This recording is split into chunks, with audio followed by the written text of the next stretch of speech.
pagi. Jumpa kembali dalam renungan harian GMI Ebenezer. Bunga-bunga menghiasi taman yang indah. Demikianlah perempuan-perempuan menghiasi rumah tangganya dengan kebaikan. Mari kita berdoa. Terima kasih untuk hari baru yang Kau percayakan untuk kami nikmati, sehingga kami boleh merasakan kasih dan anugerah-Mu bagi kami. Kami juga bersyukur Engkau memperlengkapi kami sebagai kaum ibu dan istri di tengah-tengah keluarga kami, supaya kami menjadi wanita yang kuat, wanita yang saleh, wanita yang tangguh. Berkatilah semua usaha dan pekerjaan suami kami, keluarga kami, anak-anak juga Tuhan memberkati. Pagi ini kami akan mendengarkan firman-Mu. Lewat firman-Mu pagi ini Tuhan menolong kami sehingga kami dapat mengerti dan memahaminya. Di dalam dan demi Yesus Kristus kami berdoa dan mengucap syukur. Amin.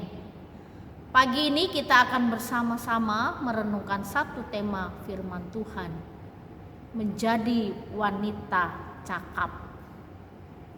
Kita bersyukur kepada Tuhan karena Tuhan memberikan satu kelebihan bagi kita kaum perempuan. Apa yang kita miliki tidak bisa dimiliki oleh laki-laki, yaitu keluasan dalam melakukan dan melaksanakan tugas-tugas apapun, baik tugas di tengah-tengah keluarga maupun tugas di kantor, dan kita sebagai wanita karir dalam berbisnis apapun kita bisa lakukan. Dan semua kelebihan itu diperlengkapi oleh Tuhan supaya kita sebagai penolong yang Tuhan ciptakan, kita semakin menjadi berkat bagi keluarga.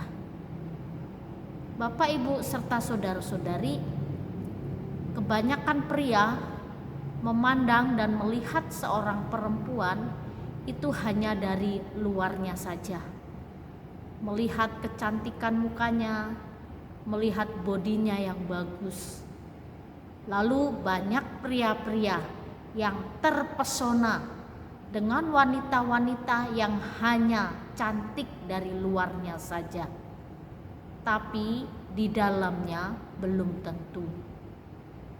Lalu yang sulit bagi kaum pria adalah ketika dalam rumah tangga, dan ketika pria-pria hanya melihat kecantikan semata, lalu istri yang cantik ini tidak bisa melakukan apapun. Itu juga bisa jadi konflik dalam rumah tangga, bisa jadi persoalan. Karena kecantikan bukan segala-galanya. Lalu yang paling penting, bagaimana wanita-wanita yang ada di dalam Tuhan menjadi wanita bukan hanya cantik di luar, tetapi juga cantik hatinya. Lalu bukan hanya kecantikan saja, dia juga harus memiliki kecakapan. Apa artinya cakap? Cakap itu memiliki kemampuan lebih, mampu mengelola keuangan, mampu mengatur waktu, mampu merawat anak, mampu dan belajar terus untuk menjadi koki di tengah-tengah keluarga dengan menu-menu yang berbeda. Lalu wanita yang cakap itu wanita yang terus belajar dan memperbaiki diri. Lalu wanita yang cakap memiliki karakter yang baik, karakter yang terus semakin hari semakin memperbaiki diri. Kebanyakan kaum perempuan tidak lagi memikirkan tentang karakter. Sudah punya anak, sudah punya menantu, sudah punya cucu. Yang dipikirkan hanyalah bagaimana kehidupan rumah tangga dan keuangan keluarga serba cukup. Pagi ini kita akan belajar dari kitab Amsal Bagaimana wanita yang cakap itu yang dicari. Dan hidup rumah tangga ketika ada wanita yang cakap, maka rumah tangga itu juga menjadi rumah tangga yang diberkati dan menjadi berkat. Di dalam Amsal 12 ayat 4 demikian bunyi firman Tuhan. Istri yang cakap adalah mahkota suaminya, tetapi yang membuat malu adalah seperti penyakit yang membusukkan tulang suaminya.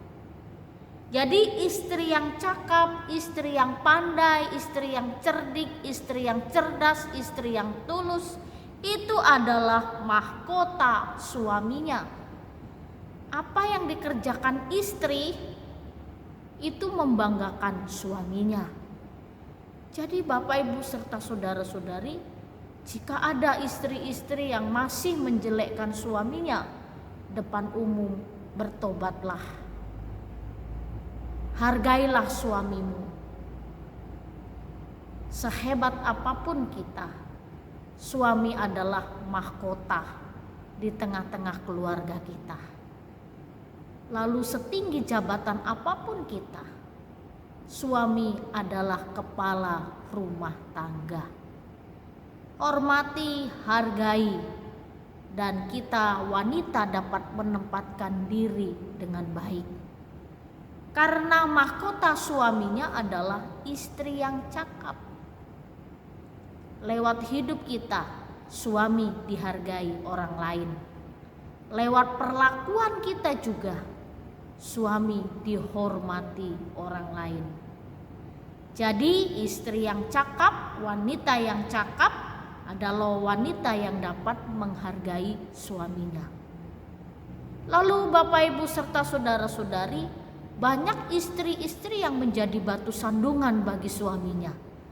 Lalu banyak pria-pria mereka katakan, waduh aku menyesal kenapa memilih dia. Yang dulu saya kenal baik tapi sekarang saya tahu aslinya. Waduh gak bisa bertahan hidup dengan wanita seperti dia. Alangkah malangnya pria-pria yang memiliki istri yang tidak dapat diatur dan tidak memiliki karakter yang baik. Bapak Ibu serta saudara-saudari, ini menjadi pelajaran buat kita. Ingatlah wanita-wanita yang cakap, wanita-wanita yang benar-benar saleh adalah wanita-wanita yang ditunggu oleh suami dan anak-anak. Masih ingatkah kita kisah Rut? Rut adalah wanita Moab, wanita kafir. Tapi sejak dia terima Tuhan sebagai Tuhannya, lalu suaminya sudah meninggal, tapi dia punya tanggung jawab untuk merawat Naomi. Dan Rut dengan tulus ikhlas merawat Naomi. Inilah wanita yang cakap, melakukan pekerjaan dengan tulus dan ikhlas, dengan sungguh-sungguh. Lalu hindarilah perempuan-perempuan yang hanya mau sayang suami, mencintai suami ketika suami sehat. Lalu ketika suami sudah tidak punya apa-apa lagi, masihkah cinta kita terus bersemi? Lalu Bapak Ibu serta saudara-saudari, ingatlah janji pernikahan kita di hadapan Tuhan. Baik sehat maupun sakit, kita akan tetap setia. Kita belajar dari Rut, wanita yang tetap setia dan bertanggung jawab. Lalu Tuhan memberkati Rut, menjadikan wanita terhormat sampai hari ini. Rut menjadi wanita terhormat dan Alkitab mencatatnya. Demikian juga di tengah-tengah hidup kita, mari kita teladani wanita-wanita yang saleh, wanita-wanita yang takut akan Tuhan, sehingga hidup keluarga kita, suami kita, anak-anak kita diberkati oleh Tuhan. Dan biarlah kasih dan anugerah Tuhan memampukan kita untuk terus berproses, memperbaiki diri, memperbaiki karakter menjadi lebih baik. Karena ingatlah, suami istri adalah partner di tengah-tengah hidup rumah tangga. Kiranya Tuhan menolong kita. Mari kita berdoa. Sungguh benar kasih dan anugerah-Mu kepada kami, dan firman-Mu yang Kau ingatkan kepada kami untuk kami tetap mengutamakan Tuhan, dan kami ingin menjadi wanita yang cakap, wanita yang mampu membawa keluarga semakin sejahtera, semakin sukacita, sehingga seisi rumah tangga kami merasakan surga di tengah-tengah keluarga. Terima kasih ya Tuhan, di dalam dan demi Yesus Kristus kami berdoa dan mengucap syukur. Amin. Selamat pagi, Tuhan Yesus.